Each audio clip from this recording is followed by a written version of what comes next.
오늘 말씀의 제목은 하나님의 손, 그리고 본문은 사무엘하 17장 14절 말씀입니다. 여기서 하나님의 손이라는 것은 하나님의 손을 본 사람이 없을 것입니다. 그런데 그 구약 성경에 보면 엘리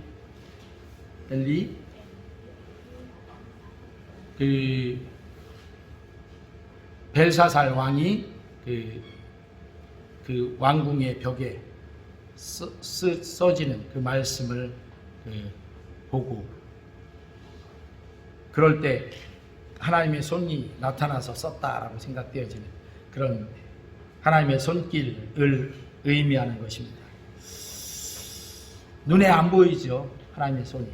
그렇지만 분명히 하나님의 손은 역사하고 있으시다 하는 것이죠. 2차 세계대전 중에 히틀러가 전 유럽을 점령했잖아요. 히틀러가. 그래서 유럽을 점령하고 어디까지 점령하려고?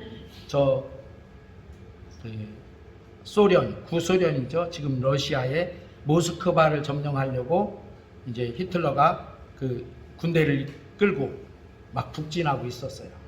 그런데 그 올겨울이 좀 추웠었잖아요. 그것처럼 모스크바 그쪽은 겨울은 엄청 추워요. 그런데 그 시베리아의 그 추운 가운데 막 물밀듯이 그 히틀러 군대가 밀고 올라가고 있었어요. 그런데 갑자기 이상한 명령이 내려졌어요. 진군하던 그 독일의 나치군이죠. 나치군에게 명령이 내려졌는데 2, 3일만 그냥 이 속도로 가면 모스크바도 그냥 점령하는 거예요. 그런데 갑자기 스톱하고 명령이 내려졌어요. 그리고 아무 다른 후속 조치가 없이 거기서 2, 3일을 그냥 멈춰선 거예요. 그렇다고 해서 그 독일의 나치군이 뭐 힘이 빠져서 그런 것도 아니고 그냥 그런 거예요. 그냥. 그래서 그때에 막 밀리고 있던 소련군이죠. 연합군인 그 소련군과 같이 연합군이었던 그 연합군이 다시 재정비해서 치고 내려와서 모스크바가 점령되지 않고 그때부터 독일 나치군이 패퇴하기 시작합니다. 그래서 사람들이 다 이상하게 생각했어요. 도대체 승승장구하는데 왜 갑자기 거기서 멈추라고 했을까? 더군다나 독일은 저 모스크바 그쪽 지역하고 비교할 때 얼마나 따뜻하죠. 거기에 비하면. 따뜻한 그곳에 있던 병사들이 그 추운 겨울에 모스크바를 그냥 빠른 시간에 빨리 점령하고 해야 되는데 거기서 스톱해갖고 멈춰섰다는 건 그 굉장한 리스크를 안는 거예요. 그런데 멈춰선 거예요. 그래서 누구도 모릅니다. 왜 그랬는지를 몰라요. 히틀러가 아무튼 그 명령을 내린 거죠. 그런데 그 이유를 몰라요. 그래서 사람들이 생각해내고 하다가 생각해낸 게 결국은 하나님의 손길이 있었다. 예, 그때 만약에 히틀러가 거기까지 다 점령하면 그 무력으로 세계를 제패하는 거예요. 그런 그에게 하나님이 막으셨다. 이유를 모르니까요. 다른 건 없어요, 이유가. 그러니까 하나님이 그 역사를 보이지 않는 하나님의 손길로 그때 그 역사를 그렇게 세계를 히틀러가 제패하도록 내버려 두지 않으신 것이다. 이렇게 생각합니다. 그러니까 하나님의 손길은 보이지는 않지만 역사하신 것이죠. 우리는 눈에 보이는 것을 따라 판단합니다. 말이 논리적이고 계획이 치밀하고 그리고 결과가 확실해 보이면 그것이 옳다라고 생각합니다. 그러나 성경은 반복해서 말하고 있습니다.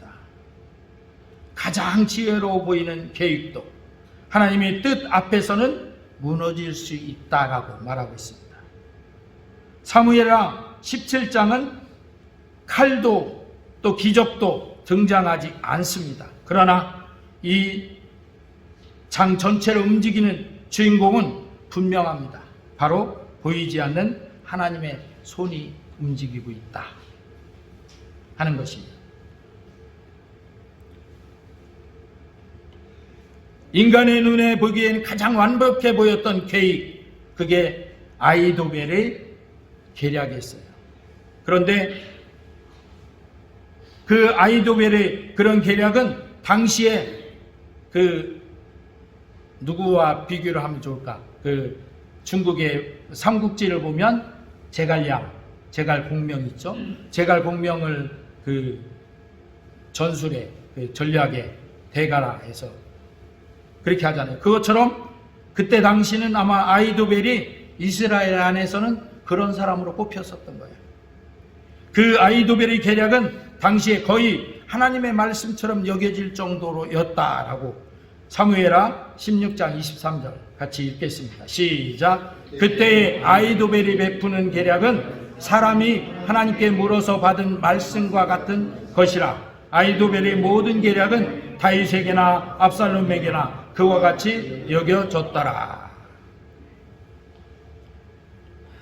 지금 이렇게 말하는데 근데 왜 배경 설명이 없이 이렇게 말하나, 이렇게 말할지 모르지만 이 오늘 말씀의 배경은 뭐냐면 다윗 왕이 다스리는 이스라엘의 다윗 왕의 아들인 압살롬이라는 왕이 아들이 반역을 했어요. 그래서 다윗 왕이, 아버지 다윗 왕이 지금 쫓겨다니는 그런 실정에 있는 거예요. 그리고 압살롬이 많은 지지를 얻어서 다윗 왕을 완전히 지금 몰아붙이고 있는 그런 시기인 거예요. 그러니까 그때에 그렇게 몰아붙이던 그때에 아히도벨이라고 하는 이 전략가가 누구 편에 있었었냐면 압살롬 밑에 있었단 말이죠. 원래는 다윗 왕의 밑에 있었던 사람인데 이 사람이 반역에 같이 가담해서 하고 있었단 말이죠. 그런데 그 아히도벨의 이 전략은 이렇게 지금 23절에 있듯이 이렇게 아주 뛰어난 전략가였어요. 그리고 이스라엘 사람들이 하나님 말씀을 의지하잖아요. 그런데 이 아히도벨의 계략은 하나님 말씀과 거의 동등되게 여겨질 정도로 그렇게 받아들여졌던 사람이었단 말이죠. 그런데 그 사람이 계략을 냈어요. 압살롬에게 지금 빨리 적은 군대라도 끌고 가서 저 다윗 왕을 급습하면 다윗 왕도 죽이고 그리고 다윗의 따르던 잔당들도 다 말살하고 그리고 압살롬이 이 반역에 성공할 것이다 하고 계략을 베풀었던 거예요. 그런데 이 계략이 그대로 시행됐다면 다윗은 꼼짝없이 죽고 아마 압살롬이 다윗 왕을 처치하고 자기가 왕이 됐을 거예요. 그런데 거기에서 누가 하나님의 손길이 나타났던 것이죠. 그래서 여기 주보에도 제가 프린트했듯이 즉각적인 공격으로 병력의 효율적 사용으로 다윗이 사기가 지금 붕괴되고 있는 그런 시점에 사람의 눈으로 보면 실패할 이유가 없는 그런 전략이에요. 지금 바로 이 전략대로 하면 다윗은 무너지고 압살롬이 왕이 되는 것이에요. 그러나 성경은 단호하게 말합니다. 사무엘하 17장 14절 오늘 본문 말씀 같이 다시 한번 읽겠습니다. 시작. 압살롬과 온 이스라엘 사람들이 이르되 아렉 사람 후세의 계략은 아히도벨의 계략보다 낫다 하니 이는 여호와께서 압살롬에게 화를 내리려 하사 아히도벨의 좋은 계략을 물리치라고 명령하셨음이더라. 이 말이 무슨 말이냐면 그러니까 이 아히도벨이 그렇게 계략을 내서 그 계략대로 지금 확 시행해버리면 다윗은 죽고 성공할 텐데, 그때 압살롬의 마음에 누구에게 물어보고 싶으냐 하면 후세라고 하는 다윗 왕의 친구인 나이가 많은 그런 다윗 왕의 신하였던 사람에게 물어보고 싶은 거예요. 그래서 후세에게 물어봤어요. 그랬더니 후세가 아히도벨의 계략은 평소에는 너무너무 좋은데 오늘 이 계략은 틀렸습니다. 왕이요, 그 압살롬에게 그렇게 말하는 거죠. 그렇게 바로 급습하지 말고 전력을 많이 모아서 모든 사람들이 다 보듯이 번듯하게 다윗 왕의 군대와 맞서서 완전히 쓸어버리면 그 명성도 나고, 그리고 다윗 왕의 그 좋았던 명성도 다 상쇄시키고 할 것입니다. 그러니 너무 성급하게 지금 급습하면 안 됩니다. 이렇게 후세가 얘기를 했던 거예요. 그래서 하나님께서 압살롬에게 화를 내리려고 아히도벨의 그 좋은 계략을 물리치고 후세의 그 계략을 자기가 이렇게 채용하게 된 거예요. 여기에는 누구의 손길이, 보이지 않는 손길이 역사하셨다? 하나님의 보이지 않는 손길이 역사하셨기 때문에 이렇게 된 거예요. 사람들이 그냥 보기에도 압살롬이 왜 이렇게 했냐? 아까 제가 말했잖아요. 그 독일 나치군이 왜 거기서 멈춰섰냐? 그냥 밀고 갔으면 끝났는데 하나님이 막으셨다 하는 것이죠. 여기서도 압살롬에게 이 좋은 계략을 아히도벨이 분명히 얘기했고, 여태까지 아히도벨의 말을 압살롬이 다 들었어. 그런데 왜 이때만 이렇게 해필이면 결정적인 이런 순간에 아히도벨이 좋은 계략을 물리치고 후세의 그런 좋지 않은 계략을 그가 채용하게 됐을까? 그런 마음을 누가 넣어줬을까? 하나님이 그 마음에, 솔로몬의 마음에, 그 압살롬의 마음에 그렇게 넣어줬던 것이죠. 그래서 압살롬은 결국 우리가 잘 알듯이 나무에 머리가 걸려서 나중에 죽고 말죠. 인간의 지혜가 부족해서가 아니라 하나님의 뜻과 달랐기 때문에 무너진 것입니다. 물론 인간의 지혜가 하나님의 지혜에 비교할 수는 없는 것입니다. 고린도전서 1장 25절에 시작. 하나님의 어리석음이 사람보다 지혜롭고 하나님의 약하심이 사람보다 강하니라. 그래서 우리가 그 복음성가 약한 자로 강하게, 강한 자로, 이런 복음성가도 하듯이 하나님의 가장 어리석은 것 같은 그것도 우리 가장 지혜로운 사람의 지혜보다 더 지혜롭다. 그리고 하나님의 가장 약하다고 하는 그 약함이 사람의 가장 강한 사람의 강함보다 더 강하시다. 우리는 이것을 인정할 줄 알아야 됩니다.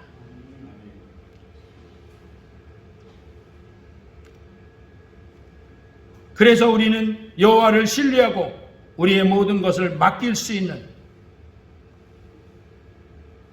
그리고 내 모든 것이 주권이 내게 있는 것이 아니고 하나님께 있음을 우리는 분명히 인정해야 한다는 것이죠.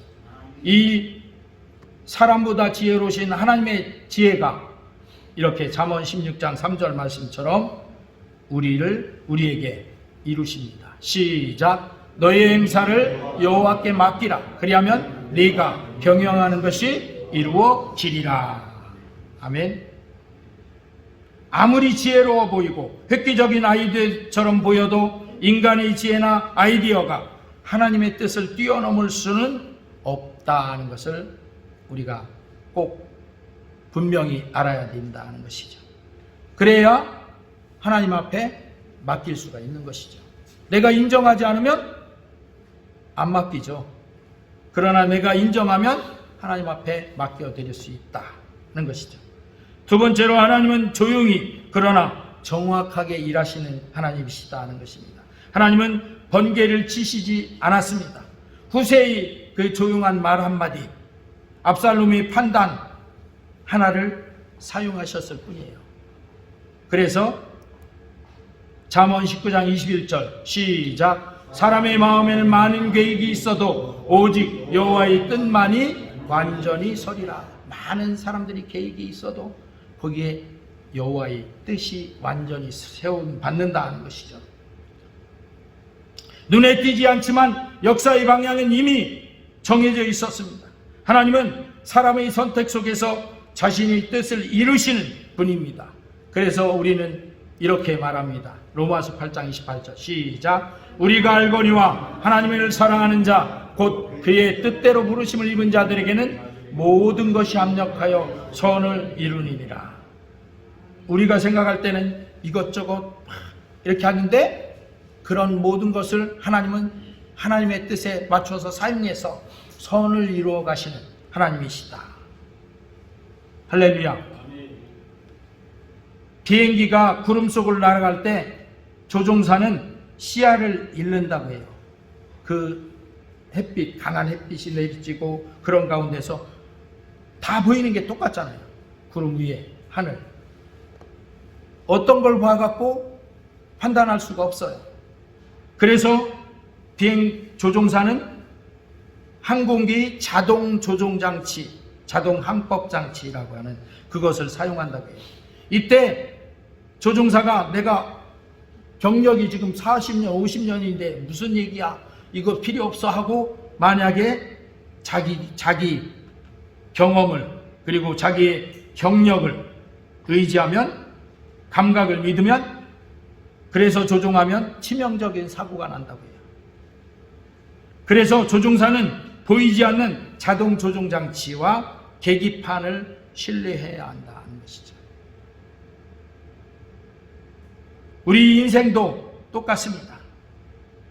우리 감각들은 말합니다. 지금이 맞다. 경험은 또 이렇게 말하죠. 이 방법이 가장 안전하다. 내가 옛날에 해보니까. 그러나 하나님의 뜻이라는 보이지 않는 손을 신뢰하지 않으면 가장 논리적인 내 선택이 좋은 선택이라고 했던 선택이 가장 위험한 선택이 될 수도 있다는 것이죠. 할렐루야. 잠언 3장 5절 시작. 너는 마음을 다하여 여호와를 신뢰하고 내 명철을 의지하지 말라.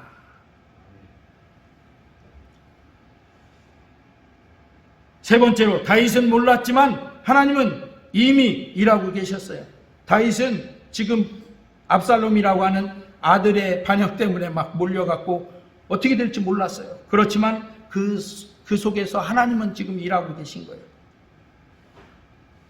도망치는 다윗은 이 사실을 알지 못했습니다. 그러나 그는 이렇게 고백합니다.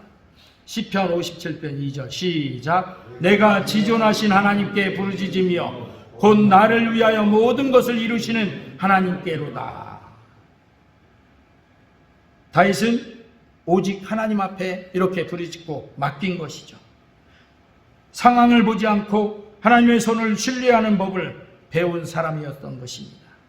그래서 그것을 하나님은 다윗이 내 마음에 합한 자라고 여기는 그런 결정적인 그런 다윗이 되었던 것이죠. 시편 33편 11절 시작. 여호와의 계획은 영원히 서고 그의 생각은 대대에 이르리로다. 시편이잖아요. 시편은 다윗이 썼는데 다윗이 이렇게 하나님의 계획은 영원히 서고 그의 생각은 대대에 이른다. 나는 잘 모르지만 여러분들도 잘 아십니까? 한치 앞을 모르잖아요. 우리는. 그렇지만 딱 한 가지 아는 게 있어요. 하나님 말씀 통해서 하나님의 계획은 영원히 서고 그의 생각은 대대에 이른다. 보이지 않는 하나님의 손길이 역사하신다 하는 것이죠.